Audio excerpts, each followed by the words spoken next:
നാളെ 2025 ജൂൺ മാസം 19-ാം തീയതി വ്യാഴാഴ്ച ദിവസം.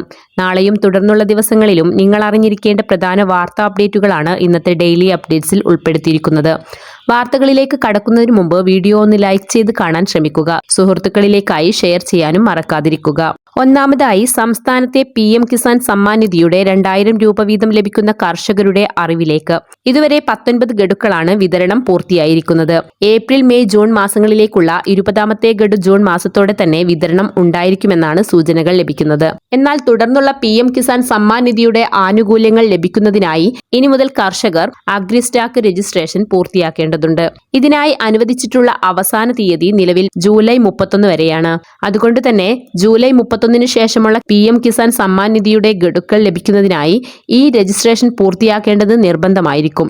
PM കിസാൻ സമ്മാൻ നിധിയുടെ ആനുകൂല്യങ്ങൾ ലഭിക്കുന്നതിന് മാത്രമല്ല, മറ്റു കാർഷിക ആനുകൂല്യങ്ങൾക്കും കാർഷിക വായ്പകൾ എടുക്കുന്നതിനും അതുപോലെ തന്നെ കൃഷിയുമായി ബന്ധപ്പെട്ട എല്ലാ ആനുകൂല്യങ്ങൾക്കും ഇടപാടുകൾക്കും ഇനി അഗ്രിസ്റ്റാക്ക് രജിസ്ട്രേഷൻ ID ആവശ്യമായി വരുന്നതായിരിക്കും. ഈ രജിസ്ട്രേഷൻ ഇതുവരെ കൃഷിഭവൻ കേന്ദ്രീകരിച്ച് മാത്രമായിരുന്നു നടന്നുകൊണ്ടിരുന്നത്. എന്നാൽ ഇപ്പോൾ അക്ഷയ സെന്ററുകളിലും സ്വന്തമായും രജിസ്റ്റർ ചെയ്യാനുള്ള സൗകര്യങ്ങൾ ഒരുക്കിയിരിക്കുകയാണ്.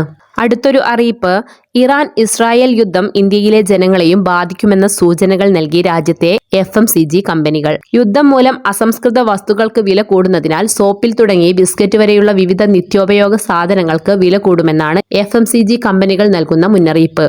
അസംസ്കൃത വസ്തുക്കൾക്ക് വില കൂടുന്നതിനാൽ ഉൽപാദന ചെലവ് വർദ്ധിക്കുകയും അതനുസരിച്ച് ഉൽപ്പന്നങ്ങളുടെ വില കൂടുകയും ചെയ്യുമെന്നാണ് മേഖലയിലെ കമ്പനികൾ നൽകുന്ന മുന്നറിയിപ്പ്. ആക്രമണം തുടങ്ങിയതിനെ തുടർന്ന് ആഗോള വിപണിയിൽ എണ്ണവിലയും കുതിക്കുകയാണ്.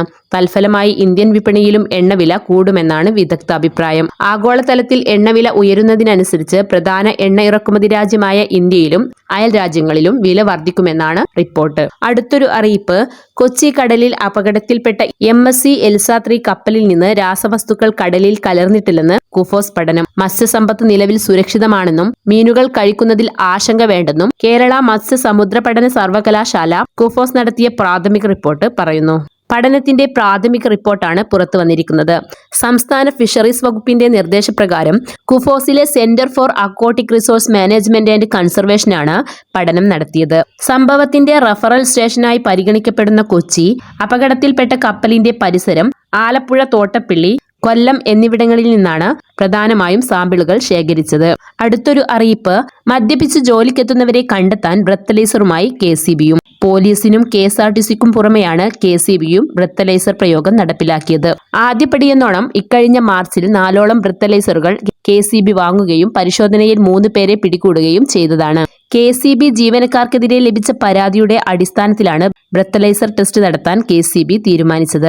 പ്രധാനമായും രാത്രികാലത്ത് ജോലിക്ക് പ്രവേശിക്കുന്നവരെ ലക്ഷ്യം വെച്ചാണ് പരിശോധന നടത്തുന്നത്. ഇതിന്റെ ഭാഗമായി സംസ്ഥാനത്തെ 100ഓളം കേന്ദ്രങ്ങളിൽ KCBയുടെ ആഭ്യന്തര വിജിലൻസ് വിഭാഗം പരിശോധന നടത്തിയിരുന്നു. ആദ്യഘട്ടത്തിൽ 5ഓളം സെഷൻ ഓഫീസുകളിൽ പരിശോധന നടത്തുകയാണ് വിജിലൻസ് സെല്ലിന്റെ ലക്ഷ്യമെന്ന് KCBയുമായി ബന്ധപ്പെട്ട വൃത്തങ്ങൾ പറയുന്നു. വരും മാസങ്ങളിൽ ഇത് കൂടുതൽ സെക്ഷൻ ഓഫീസുകളിലേക്ക് വ്യാപിപ്പിക്കും. വാർത്തകൾ പൂർണ്ണമായും വീക്ഷിച്ചതിന് നന്ദി.